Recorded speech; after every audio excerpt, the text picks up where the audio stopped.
நல்ல நாளிலே உங்களை எல்லாம் பார்ப்பதிலே சந்தோஷப்படுகின்றேன். உங்களுக்கான இந்த நியமன கடிதங்களை பெறுகின்ற பொழுது நீங்கள் அடைகின்ற சந்தோஷத்தை விட ஒருபடி மேலாக நான் சந்தோஷம் அடைகின்றேன். ஏனென்றால் இதிலே பல முகங்கள் எனக்கு மிக தெரிந்த முகங்கள் இருக்கின்றன. என்னுடைய வெற்றியிலே பாராளுமன்ற உறுப்பினர் உனேஸ் பாருக் அவர்களுடைய வெற்றியிலே, மாண்புமிகு ஜனாதிபதி மஹிந்த ராஜபக்ஷ அவர்களுடைய வெற்றியிலே ஓரளவு முடிந்தவரை பங்களிப்பு செய்த எத்தனையோ முகங்களை நான் காண்கின்றேன். எனவே அவ்வாறான நல்லவர்கள் செய்த தியாகங்களினால் தான் இன்று நாங்கள் இங்கு ஒரு அமைச்சராக, அபிவிருத்தி குழு தலைவராக, இன்று ஆயிரக்கணக்கான நியமனங்களை வழங்குகின்ற அந்த பாரிய பொறுப்பை என்று சுமக்கின்ற அந்த வாக்கியத்தை பெற்றுத் தந்தவர்களில் பங்காளர்களாக இருக்கின்ற பலர் இருக்கிறீர்கள். எனவே அவ்வாறான பலர் இருக்கின்ற இந்த வைபவத்திலே இங்கு பல வகையான பேச்சுக்களை நீங்கள் கேட்டீர்கள். கௌரவ பாராளுமன்ற உறுப்பினர் உனேஸ் பாருக் அவர்கள், எங்களுடைய சகோதரர் சுமதி பாலர், எங்களுடைய மாகாண சபை உறுப்பினர் ஜெயதிலக, அரசாங்க அதிபர் அவர்களுடைய பேச்சுக்களை கேட்டீர்கள். எல்லாருமே சகோதரர்களே, இன்று நீங்கள் நிரந்தர நியமனத்தை பெறுகிறீர்கள். நீங்கள் பல வருடங்களாக பாடசாலைகளிலே கல்வி கற்றீர்கள், பல்கலைக்கழகத்திலே கல்வி கற்றீர்கள், பல கஷ்டங்களை அனுபவித்தவர்கள் இருக்கிறீர்கள். வறுமை உங்களை சூழ்ந்து கொண்டது நான் பல நண்பர்கள் இருக்கிறார்கள். பலர் இந்த தொழில் வாய்ப்புக்காகப்பட்ட கஷ்டங்கள், ஏறிய படிகள், அலைந்து பிரிந்த காலங்கள் எனக்கு தெரியும். உங்களை போலதான் இந்த நாட்டிலே பல 50,000க்கு மேற்பட்ட பட்டதாரிகள் இருக்கிறார்கள். இந்த 50,000க்கு மேற்பட்ட பட்டதாரிகளுக்கும் தொழிலை வழங்க வேண்டிய தேவை அரசாங்கத்துக்கு இருக்கவில்லை. ஏனென்றால் அரசாங்கத்திலே அதிகாரிகளுடைய தட்டுப்பாடு இருக்கவில்லை. ஆனால் 50,000க்கு மேற்பட்ட பட்டதாரிகள் தொழில் இல்லாமல் இருப்பது என்பது அந்த குடும்பங்களுக்கும், அந்த பிரதேசத்திற்கும், அந்த கிராமங்களுக்கும், இந்த நாட்டுக்கும் பாரிய ஒரு நஷ்டமாக, துன்பமாக, பொருளாதார ரீதியாக ஒரு பாரிய நஷ்டமாக இருந்தது. எனவேதான் அரசாங்கம் ஒரு முடிவெடுத்தது, பட்டதாரிகளுக்கு நியமனம் வழங்கும். இந்த பட்டதாரிகளை நியமனம் வழங்குகின்ற பொழுது எங்களிடத்திலே ஜனாதிபதி சொன்னார், ஒரு 75 பேர் தாருங்கள் என்று கேட்டார். எனவே 75 பேர்களை நாங்கள் எல்லோரும் சேர்த்து ஆளுங்கட்சியில் இருக்கின்ற 150 பாராளுமன்ற உறுப்பினர்களும் பார்த்தால் ஒரு குறிப்பிட்டவர்கள் மாத்திரம்தான் உருவாக்கப்படக்கூடிய வாய்ப்பு இருந்தது.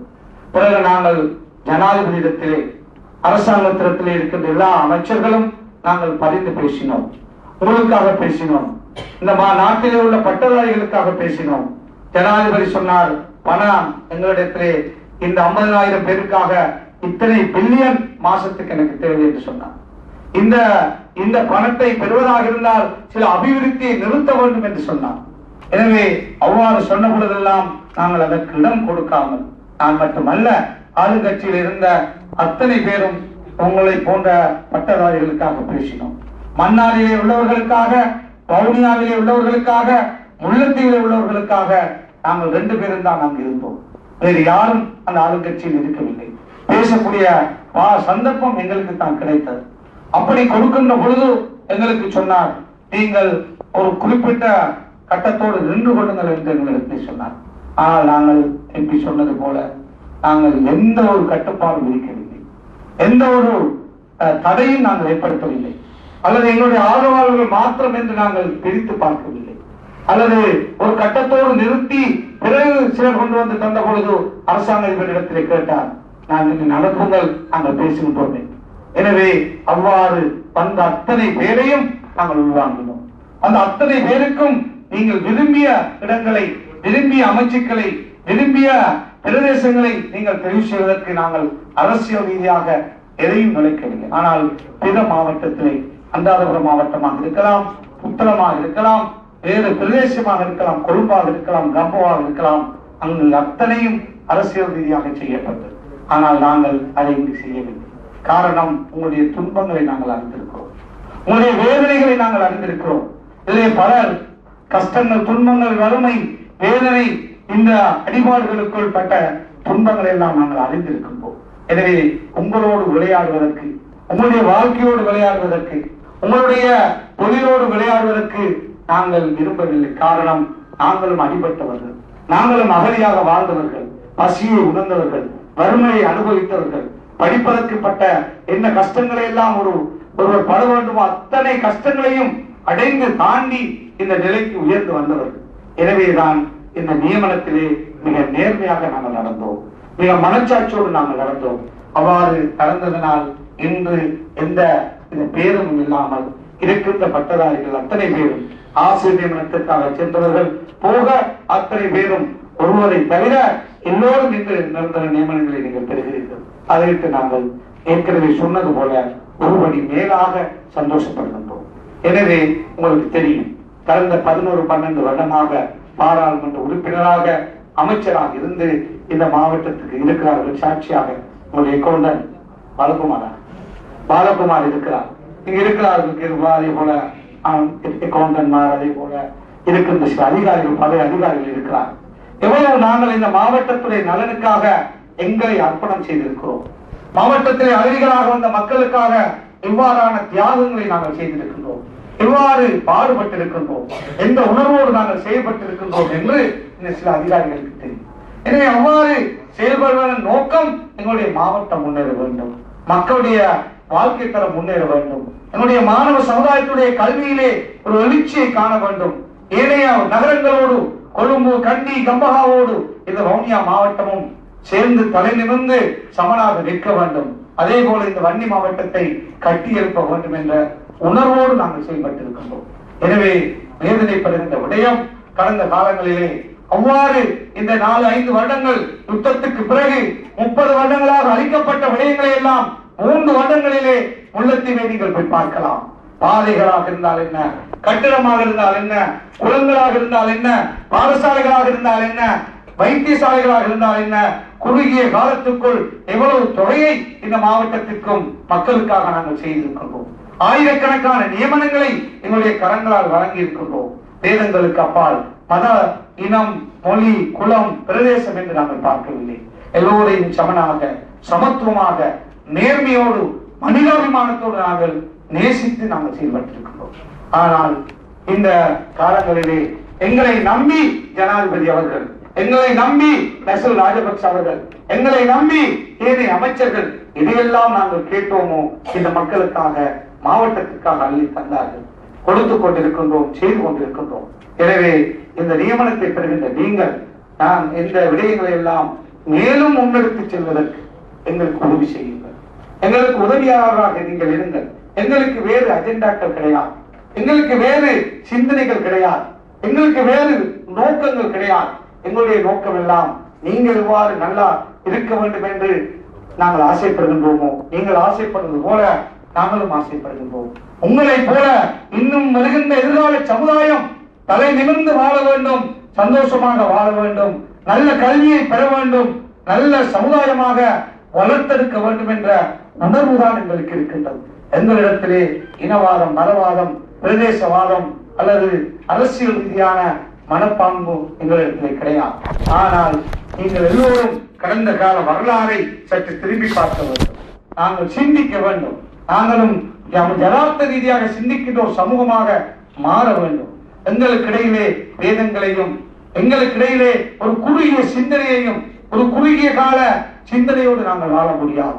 ஒரு நீண்ட பயணத்தை நோக்கிய சமூகமாக நான் படித்தேன். ஒரு பாடசாலையில் இருந்து பல்கலைக்கழகம் வரை அரசாங்கம் எங்களுக்கு உதவி செய்கின்றது. ஆசிரியர்களுக்கு சம்பளம், கட்டிடங்கள், இன்னொரு உதவிகளை, உடையை கூட, புத்தகங்களை கூட அரசாங்கம் தருகின்றது. படித்த பிறகு நான் சொன்னேன், 50,000 பட்டதாரிகளுக்கு தொழில் கொடுக்க வேண்டும் என்ற நியதி அரசுக்கு கிடையாது. ஆனால் அரசாங்கம் அதை தருகிறது. ஏன் தருகிறது? உங்களை வாழ வைக்க வேண்டும் என்பதற்காக தருகின்றது. எனவே நாங்கள் நன்றி உணர்வுள்ள ஒரு சமூகமாக, நன்றி உள்ள மனிதர்களாக நாங்கள் இருக்க வேண்டும். அந்த நன்றி உணர்வு எங்களிடத்தில் இருக்குமாக இருந்தால் நிச்சயமாக இறைவனுடைய உதவி எங்களுக்கு வந்து சேரும். யார் உதவியாளர்களுக்கு நாங்கள், எங்களுக்கு யார் உதவி செய்கிறார்களோ அவர்களோடு நன்றி உணர்வோடு நாங்கள் செயல்பட்டால் இறைவன் எங்களுக்கு உதவி செய்வான். எனவே நாங்கள் இறை நம்பிக்கை உள்ளவர்களாக நாங்கள் இருக்கின்றோம். உங்களிடத்திலே நாங்கள் எதிர்பார்க்கின்றோம் நல்ல உத்தியோகத்தர்களாக நீங்கள் இருக்க வேண்டும். சில உத்தியோகத்தர்கள் வேதனையோடு நான் சொல்லுகின்றேன், பெசல் ராஜபக்ச இடத்திலே திசாபத்துமணி பெசல் ராஜபக்ச அபத்துமாக்கிவா ඔයාගේ ඔයා පත් කරපු ග්‍රැජුවේට් උපාධාරී කෙනෙක් කෝවිල ඉස්සර ඉඳලා ආණ්ඩුවට විරෝධ ලීෆ්ලට් බෙදනවලු. ඔයා තමයි යාවත් රෙකමන්ඩ් කරලා තියෙන්නේ කියලා මට කිව්වා. என்னவென்றால் ஒரு பட்டதாரி கடந்த தேர்தலிலே ஒரு கோயிலுக்கு முன்னால் இருந்து வருகின்ற மக்கள் பணியை பெற வருகின்ற மக்களிடத்திலே ஒரு அரசுக்கு எதிரான ஒரு ஹேண்டிலை கொடுத்து அரசுக்கு எதிராக வாக்களிங்கள் என்று அரசாங்க வேலையில் அதாவது தேவையை பெற வருகின்ற மக்களிடத்திலே சொன்னதாக பெசல் ராஜபக்ச அவர்கள் எனக்கு சொன்னார். அவருடைய அமைச்சுக்கு நான் அவரை ரெக்கமெண்ட் பண்ணியிருந்தேன். அந்த ஆபீசர், அதாவது உங்களுக்கு ஒன்றும் தெரியாமல் இருக்கலாம், ஒவ்வொரு ஆபீசருடைய நியமனத்துக்காக எங்களுடைய பிறகு அரசாங்க அதிபர் செய்து அனுப்ப அதை ரெக்கமெண்ட் பண்ணிய பிறகுதான் நிரந்தர நியமனங்கள் உங்களுக்கு வரும். அந்த பணியை நாங்கள் உங்களுக்கு தெரியாமலே நாங்கள் செய்தோம். அவ்வாறு நான் செய்த ஒருவர் இவ்வாறு செய்தார் என்று அமைச்சர் பெசல் ராஜபக்ச என்னோடு கடிந்து கொண்டார் கடந்த தேர்தலில். எனவே நாங்கள் முகம் பார்க்கவில்லை, நாங்கள் இன்டர்வியூ பண்ணவில்லை, நாங்கள் யாரென்று பார்க்கவில்லை. உங்களை எல்லோரையும் உள்வாங்கிய பொழுது நீங்கள் அவ்வாறு நடந்து கொள்ள வேண்டும், எங்களுக்கு கடிபூசிவிடக் கூடாது. உங்களைப் போல இன்னும் பல ஆயிரக்கணக்கான பட்டதாரிகளாக இருந்தால் என்ன, ஏனையவர்களாக இருந்தால் என்ன, நாங்கள் ரெக்கமெண்ட் பண்ண வேண்டும், நாங்கள் நியமனங்களை பெற்று தர வேண்டும் என்ற ஆசையோடு உள்ளவர்கள். எனவே எங்களுடைய ஆசையை நீங்கள் நிராசையாக்கி விடாமல், நீங்கள் அரசாங்க அதிபர் சொன்னது போல அரசாங்கம் தனது பணியை செய்திருக்கின்றது. உங்களுடைய பணியை நீங்கள் உங்களுடைய மரணம் வரை, உங்களுடைய காலம் வரை, உங்களுடைய இந்த தொழில் அதாவது பென்ஷன் எடுக்கும் வரை நீங்கள் அதற்கான பகரமாக நீங்கள் நடந்து கொள்ள வேண்டும் என்று அன்பாக நான் வேண்டிக் கொண்டு, நீங்கள் இந்த பட்டதாரி நியமனத்தோடு நின்று விடாமல் இன்னும் நீங்கள் படிக்க வேண்டும், உயர வேண்டும். இங்கு இருக்கின்ற மேலதிக அரசாங்க அதிபராக இருக்கலாம், அல்லது உதவி ஆணையாளராக இருக்கலாம், அல்லது கவுண்டனாக இருக்கலாம், பிரதேச செயலாளராக இருக்கலாம், ஒவ்வொருவரும் உங்களை போன்ற ஒரு பட்டதாரிகள் தான். உங்களை போன்று பட்டதாரியாக வந்த பிறகு மேலே படித்துத்தான் இந்த உயர்ந்த நிலைகளை அடைந்திருக்கிறார்கள். அவ்வாறு நீங்களும் படிக்க வேண்டும், உயர்ந்த நிலை அடைய வேண்டும். இது போதுண்டா சாமி என்று இந்த சம்பளம் கிடைத்து விட்டது, இது போதும், பென்ஷன் வரை நான் இருந்து சாவோம் என்று நாங்கள் இருந்து விடாமல் நானும் எதையாவது சாதிக்க வேண்டும், நாங்களும் எதையாவது சாதிக்க வேண்டும் என்ற உணர்வோடு, முன்னேற வேண்டும் என்ற உணர்வோடு நாங்கள் எங்களை மாற்றிக்கொள்ள வேண்டும்.